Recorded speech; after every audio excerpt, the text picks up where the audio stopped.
સુરેન્દ્રનગર જિલ્લામાં વાતાવરણમાં પલટા સાથે વરસાદ પડ્યો। સુરેન્દ્રનગર શહેર તેમજ જોરાવરનગર, વઢવાણ, રતનપર, ચૂડાના કુંડલા, થાન, મૂડી તાલુકાના સરા સહિત વિસ્તારોમાં વરસાદી માહોલ જામ્યો। આપને જણાવી દઈએ કે ચોમાસાની શરૂઆતમાં વરસાદ ખેંચાયા બાદ બીજા રાઉન્ડમાં વરસાદથી ધરતીપુત્રોમાં ખુશીનો માહોલ દેખાઈ રહ્યો છે। વાત હવે વડોદરાની કરીએ તો સાવલીના વાતાવરણમાં પણ પલટો આવ્યો। સાવલીનગર અને આસપાસના ગામોમાં લાંબા વિરામ બાદ વરસાદ પડ્યો। આકાશમાં કાળા ડિબાંગ વાદળો ઘેરાયા। ગોઠડા, સામતપુરા, શેરપુરા, વસંતપુરા, મોવાલ સહિતના ગામોમાં વરસાદ, ધરતીપુત્રોમાં ખુશીની લહેર। આ તરફ તાપી જિલ્લામાં આજે વાદળછાયા વાતાવરણ વચ્ચે લાંબા વિરામ બાદ વરસાદની દસ્તક। વાવણીનો સમય ચાલતો હોવાથી ખેડૂતો આનંદમાં। મેઘરાજાની બીજી ઇનિંગ શરૂ થતા વાતાવરણમાં ઠંડક। તાપી જિલ્લામાં સવારથી લઈને સાંજે 4 વાગ્યા સુધીમાં અંદાજે 1 ઇંચ વરસાદ પડ્યો। વ્યારા, વાલોડ અને સોનગઢ સહિત ગ્રામ્ય વિસ્તારોમાં ક્યાંક ધીમી ધારે તો ક્યાંક વરસાદી ઝાપટા પડતા ખેડૂતોને રાહત। અરવલ્લીમાં વરસાદ ખેંચાતા 1 લાખથી વધુ હેક્ટરમાં થયેલા વાવેતર પર સંકટ ઊભું થયું છે। પ્રથમ વરસાદ બાદ ખેડૂતો દ્વારા મગફળી, સોયાબીન અને કપાસ સહિતના પાકનું વાવેતર કરવામાં આવ્યું હતું, પરંતુ લાંબા વિરામના કારણે પાક સૂકા લાગવા લાગ્યો છે। કપાસમાં સુકારાનો રોગ જોવા મળી રહ્યો છે, જ્યારે મગફળીનો પાક પણ વરસાદના અભાવે પ્રભાવિત થયો છે। ગત વર્ષની સરખામણીએ જિલ્લામાં 41% ઓછો વરસાદ નોંધાતા ખેડૂતોમાં ચિંતા વધી છે અને આગામી થોડા દિવસોમાં વરસાદ નહીં પડે તો વાવેતર નિષ્ફળ જવાની ભીતિ વ્યક્ત થઈ રહી છે। અને મારા ખેતરમાં અત્યારે કપાસમાં જોઈએ તો વરસાદના અભાવે એટલો બધો મુરઝાય છે કે જો 2-4 દિવસનો વરસાદ નહીં આવે તો આ પાક ફેલ જાય એમ છે। જો ખેંચાય તો આમાં બધું અમારો પાક નિષ્ફળ જાય એવો છે, લાખોનું નુકસાન થાય। હવે મગફળીને વરસાદનું જે પાણી હોય એ જ અનુકૂળ આવતું હોય છે। પિયત ગમે તેટલી કરો પણ જો વરસાદનું પાણી ના પડે તો એ ખેતી બળતી જ હોય છે। તો અત્યારે હાલ એવી સંકટ ઊભું થયું છે કે વરસાદ પડતો નથી તો જે વાયેલી ખેતી છે એ બળી રહેલી છે અને આના લીધે એવું લાગી રહ્યું છે કે જો વરસાદ આ જ રીતે કરશે તો ખેતી 100% નિષ્ફળ જાય એવું લાગે છે। ઉત્તર ગુજરાતમાં જે પ્રકારે વરસાદ ખેંચાયો છે તેના કારણે ખેડૂતો મોટી મુશ્કેલીમાં મુકાયા છે। અરવલ્લી જિલ્લાની વાત કરીએ તો અરવલ્લી જિલ્લામાં 1 લાખથી વધુ હેક્ટર જમીનમાં ચોમાસાની આશાએ વાવેતર કરવામાં આવ્યું છે। દ્રશ્યો બતાવીશ કે આ તરફ જે મગફળીનું વાવેતર કરવામાં આવ્યું છે તેમાં હવે ડ્રીપ ઇરિગેશન દ્વારા જેનો સહારો લઈ અને ખેડૂતો હાલ પોતાનો જે પાક છે એને બચાવી રહ્યા છે। 1 અઠવાડિયું વીતી ચૂક્યું છે અને આ સંજોગોમાં વરસાદની કોઈ આશા અપેક્ષા નથી, કારણ કે ચોમાસુ પાક માટે અવિરત વરસાદની અપેક્ષા રહેતી હોય છે। આ તરફ તો પાક બતાવીશ કે આ કપાસ વાવેતર કરવામાં આવ્યું છે અને કપાસના વાવેતર વચ્ચે જે છોડ છે એ છોડ સુકાવા માંડ્યા છે અને જે છોડની હાલત આપ જોઈ શકો છો કે જે એનો વિકાસ થવો જોઈએ એ વિકાસ થતો નથી, તેના કારણે જે છોડ હાલ બગડવા માંડ્યા છે। અને આ સંજોગોમાં ખેડૂતોએ હવે મુશ્કેલીમાં મુકાયા છે કે વીઘા દીઠ 5 થી 10 હજારનો ખર્ચ હવે માથે પડી રહ્યો છે। અગાઉ પણ સોયાબીનનું વાવેતર કરનાર ખેડૂતોએ સોયાબીન ઉખાડી અને ફેંકી દીધા છે, જેનું નુકસાન ખેડૂતોને વેઠવાનું આવ્યું છે અને જે વાવેતર કરવામાં આવ્યું જિલ્લાને તેના માટે ખેડૂતો મેઘરાજાને વિનંતી કરી રહ્યા છે કે અવિરત વરસાદ વરસે જેથી તેમનો પાક બચી શકે। હાર્દિક પટેલ, ન્યૂઝ 18 ગુજરાતી, અરવલ્લી। સમાચારમાં આગળ વધીએ તો ભરૂચના આંબોદ તાલુકા ખરીદ વેચાણ સંઘ ખાતે ખાતર મેળવવા ખેડૂતોની લાંબી કતાર જોવા મળી। ખેતીની મોસમ શરૂ થતા ખેડૂતો આજે વહેલી સવારે જ કૂપન મેળવવા માટે સંઘ ખાતે પહોંચી ગયા હતા। સરકાર દ્વારા ફાળવાયેલા 450 ગુણ ખાતરમાંથી 90 ખેડૂતોને ખેડૂત દીઠ 5 ગુણ ખાતર આપવાની વ્યવસ્થા કરાઈ હતી। જોકે મર્યાદિત જથ્થો અને કલાકો સુધી રાહ જોવી પડતા ખેડૂતોમાં અસંતોષ જોવા મળ્યો હતો અને સમયસર પૂરતા પ્રમાણમાં ખાતર ઉપલબ્ધ કરાવવાની માંગ ઉઠી છે। અમે 4 વાગ્યાના સાહેબ લાઈનમાં ઊભા છે કે ખાતર આવશે કે કેમ એ હજુ કઈ સમસ્યા ઊભી થયેલી છે ને ખાતર મળતું જ નહીં સાહેબ। તો ખાતર મળવા વિનંતી, કેટલા સમયથી ખાતર મળતું નહીં સાહેબ, આવીને લાઈનો મળે છે, લાઈનોમાં ખાતર મળતું નથી। કાલે ઇફકો કંપનીમાંથી એક યુરિયાની ગાડી આવેલી છે અને આજે આ વિતરણનું કામ ચાલુ છે અને વિતરણમાં જે ખેડૂતો ઉભેલા છે એમને આપણે ટોકન નંબર આપેલા છે અને એક ખેડૂતને 5 યુરિયાની ગુણ પ્રમાણે ટોકન આપીને વિતરણનું કામ ચાલુ છે। એક ખેડૂતને 5। અરવલ્લીના મોડાસા નગરપાલિકામાં સફાઈ કામદારોની ભરતીને લઈને વિવાદ। જૂના કામદારોને બદલે બહારના લોકોને ભરતીના ઓર્ડર અપાતા સફાઈ કામદારોમાં ભારે રોષ જોવા મળી રહ્યો છે। કામદારોએ નગરપાલિકા વિરુદ્ધ મોરચો કાઢી વિરોધ નોંધાવ્યો અને 20 જગ્યાઓ પર જૂના કામદારોને તક આપવા માંગ કરી. નહીં તો આગામી દિવસોમાં હડતાલની ચીમકી ઉચ્ચારી.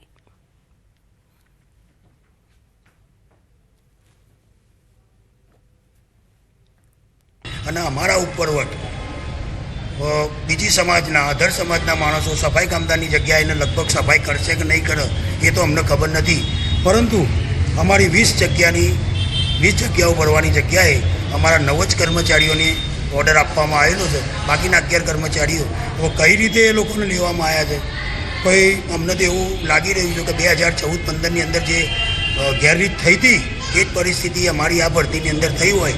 મેં આટલા વર્ષથી નોકરી નગરપાલિકામાં કરીએ, બરાબર, અમને કોઈ લાભ થતો નથી અને અમને એવા ઓર્ડર વાલે પ્રમુખનો ઓર્ડર વાલે છે.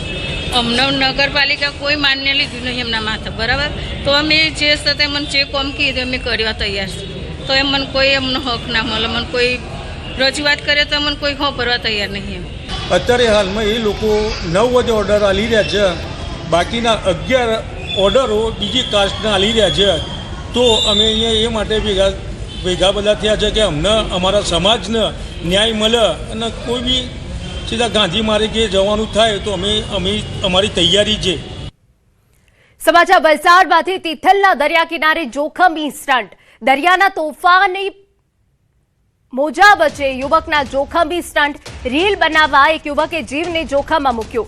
તોફાની દરિયાના સામે રીલ બનાવવાનો ચસ્કો જીવલેણ સાબિત થઈ શકે છે. તંત્ર દ્વારા દરિયા કિનારાથી દૂર રહેવા લોકોને કર્યા સૂચન. જોકે તેમ છતાં સૂચના અનાદર કરી લોકો જ કેટલાક લોકો જીવને જોખમમાં મૂકતા હોવાના બનાવો સામે આવ્યા. તો આ તસવીરો અમે આપને બતાવી રહ્યા છે વલસાડનો આ તિથલ દરિયો કે જ્યાં રીલ્સ બનાવવા યુવકે પોતાનો જીવ જોખમમાં મૂકી દીધો. અત્યારે દરિયામાં ભારે કરંટ જોવા મળી રહ્યો છે અને તે વચ્ચે ઊંચા મોજા ઉછળી રહ્યા છે. આપને જણાવી દઈએ તે વચ્ચે જ પ્રવાસીઓને ત્યાં પહોંચવા માટે પ્રતિબંધ મૂકી દેવામાં આવ્યો છે. તેમ છતાં કેટલાક યુવકો ત્યાં હાજર છે અને તિથલના દરિયા કિનારે જોખમી સ્ટન્ટ કરી રહ્યા છે. જોકે આ યુવકો પોતાનો જીવ જોખમમાં મૂકી રહ્યા છે. સમાચારમાં આગળ વધીએ તો સુરેન્દ્રનગરમાં વધુ એક બાળકમાં ચાંદીપુરા વાયરસના શંકાસ્પદ લક્ષણો જોવા મળતા આરોગ્ય વિભાગ સતર્ક બન્યું છે. પાટડી તાલુકાના ઓડુ ગામના બાળકના સેમ્પલ લઈ તપાસ માટે મોકલવામાં આવ્યા છે. બીજી તરફ જોરાવરનગરના ગણપતિ ફાટસર વિસ્તારમાં રહેતા એક બાળકમાં પણ ચાંદીપુરાના લક્ષણો જોવા મળ્યા હતા, પરંતુ તેનો રિપોર્ટ નેગેટિવ આવતા તંત્રએ રાહતનો શ્વાસ લીધો છે. ઓડુ ગામમાં આરોગ્ય વિભાગની ટીમે દવા છંટકાવ સહિતની જરૂરી કામગીરી હાથ ધરી છે. અમારા સંવાદદાતા અક્ષય વધુ વિગતે વાત કરવા જોડાયા છે. અક્ષય, પૂરી અપડેટ. જી, ચોક્કસથી વાત કરવા તો સુરેન્દ્રનગર જિલ્લામાં ફરી એકવાર ચાંદીપુરા જે વાયરસ છે એના જે લક્ષણો છે 2 બાળકોમાં જોવા મળ્યા છે. એક ગણપતિ ફાટસર વિસ્તાર છે, ત્યાંના એક બાળક છે જે અંદાજે લગભગ 4 વર્ષનું બાળક છે, તેનામાં ચાંદીપુરા વાયરસના લક્ષણો જોવા મળ્યા હતા. તેના બ્લડ સેમ્પલ સહિતની જે છે લઈ અને તંત્ર દ્વારા કામગીરી કરવામાં આવી છે. તાજેતરમાં જેનો રિપોર્ટ આવતા આ બાળકનો રિપોર્ટ છે નેગેટિવ આવ્યો છે. જ્યારે પાટડી તાલુકાના ઓડુ ગામના એક 7 મહિનાની બાળકી છે તેનામાં આ પ્રકારના લક્ષણો જોવા મળ્યા છે.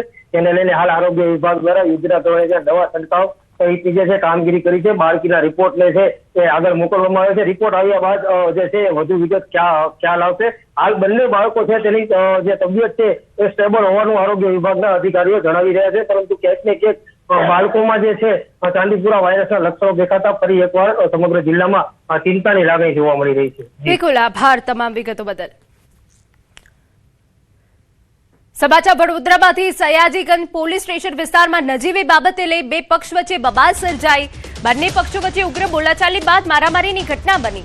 આ ઘટનામાં એક વ્યક્તિને માથાના ભાગે ગંભીર ઈજા પહોંચતા તેને તાત્કાલિક એસએસજી હોસ્પિટલમાં સારવાર માટે ખસેડવામાં આવ્યો, જ્યાં હાલ તેની સારવાર ચાલી રહી છે. સમગ્ર મામલે સયાજીગંજ પોલીસે ગુનો નોંધી વધુ તપાસ હાથ ધરી છે. ગુજરાતી વિવિધ પોસ્ટ ઓફિસોને બોમ્બથી ઉડાવી દેવાની ધમકી ભર્યો ઈમેલ મળતા રાજ્યભરમાં સુરક્ષા એજન્સીઓ એલર્ટ પર છે. ધમકીને પગલે ભરૂચ ડિવિઝન પોસ્ટ ઓફિસ સહિત જિલ્લાના વિવિધ પોસ્ટ ઓફિસો ખાતે સુરક્ષા વ્યવસ્થા વધુ સઘન બનાવવામાં આવી છે. ધમકીની જાણ થતાં જ પોલીસ તંત્ર તાત્કાલિક હરકતમાં આવ્યું હતું. ભરૂચ શહેરની મુખ્ય પોસ્ટ ઓફિસ સહિત અન્ય પોસ્ટ ઓફિસ પરિસરમાં પોલીસ દ્વારા સઘન તપાસ હાથ ધરવામાં આવી હતી. તેમજ ધમકી ભર્યા ઈમેલનો સ્ત્રોત શોધવા માટે સાયબર ક્રાઇમ સહિત વિવિધ તપાસ એજન્સીઓ કામે લાગી ગઈ છે.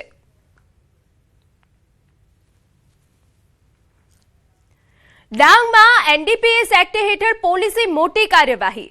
નો ડ્રગ્સ ઇન સાઉથ ગુજરાત અભિયાન હેઠળ ડાંગ એસઓજીની કાર્યવાહી. વઘઈ પોલીસ મથક વિસ્તારના ચિકટિયા ગામેથી એક આરોપી ઝડપાયો. આરોપી પાસેથી 692 ગ્રામ ગાંજો જપ્ત કરાયો. અંદાજે 34,000નો ગાંજો જપ્ત. એનડીપીએસ એક્ટ હેઠળ ગુનો નોંધી આરોપીને વઘઈ પોલીસે સોંપાયો. આ વઘઈ પોલીસ સ્ટેશન વિસ્તારમાં આવતા ચિકટિયા ગામમાં એક આરોપી પાસે 692 ગ્રામ ગાંજા મળી આવેલ છે, જેમની રફલી કિંમત થાય છે 34,000 અને એમને આ મુદ્દામાલ જપ્ત કરીને અને આરોપીને અટક કરીને વધુ તપાસ માટે વઘઈ પોલીસ સ્ટેશનમાં સોંપવામાં આવે છે. જૂનાગઢ જિલ્લાના કેશોદ તાલુકાના સાંગરસોલા ગામમાં વીજળીની સમસ્યાથી લોકો પરેશાન થઈ ચૂક્યા છે. ગામમાં વારંવાર વીજ ફોલ્ટ થવાના કારણે ગ્રામજનો ભારે હાલાકી ભોગવી રહ્યા છે. પીજીવીસીએલની કામગીરી સામે સવાલો ઉઠાવ્યા છે. ગ્રામજનોનું કહેવું છે કે ચોમાસા પહેલા ગામના 2 મુખ્ય વિસ્તારોમાં જૂના કેબલ બદલાવવામાં આવ્યા નથી, જેના કારણે સામાન્ય વરસાદ કે પવનમાં પણ કલાકો સુધી વીજ પુરવઠો ખોરવાઈ જાય છે. વળી રજૂઆત કરવા માટે ફોન કરવામાં આવે તો અધિકારીઓ ફોન પણ ઉપાડતા નથી, તેવો આક્ષેપ ગામ લોકોએ કર્યો છે. તેથી ગ્રામજનોએ ચીમકી ઉચ્ચારી છે કે જો આગામી 15 દિવસમાં સમસ્યાનું નિરાકરણ નહીં કરવામાં આવે તો ગ્રામજનો ટ્રાન્સફોર્મર ઉતારીને કેશોદ પીજીવીસીએલ કચેરીએ ધરણા પર બેસશે. 3 ફેર લાઇટ ફોલ્ટ થાય. એ લોકોને ગમે તે રજૂઆત કરી તો શું કહે છે કે રિપેરિંગ વાળા બહાર ગયા છે, બીડા ઉપર ગયા, 500 નથી. તો આ અમારે તો માણસો કાંઈ તૈયાર ન હોય, કાજે બીનો અમે પગાર નથી ખાતા કે કોઈ અમારી સવાલ, તો એને ફોડ લખવો જોઈએ અથવા અમારી વાત સાંભળવી જોઈએ. પછી આ કેબલમાં 20 આંધા છે, આ કોઈક ખતરો છે, કોણ એની જવાબદાર થાય? આ 2 બજારના કેબલ હું કારણે નથી બદલા અને હવે જો 15 દિવસની અંદર આ કેબલ બદલાવવામાં નહીં આવે ને ફોટ પૂરો કરવામાં નહીં આવે તો આ 2 બજારનો ટીસી અમે ઉતારી અને આ 2 બજારવાળા અમે કેશોદ તમારી ઓફિસે મેળવા આવી જશું. સાંગરસોલા ગામમાં કેબલ ઘણો બદલી ગયો છે અને હવે જે કાંઈ ગામ લોકોના રજૂઆત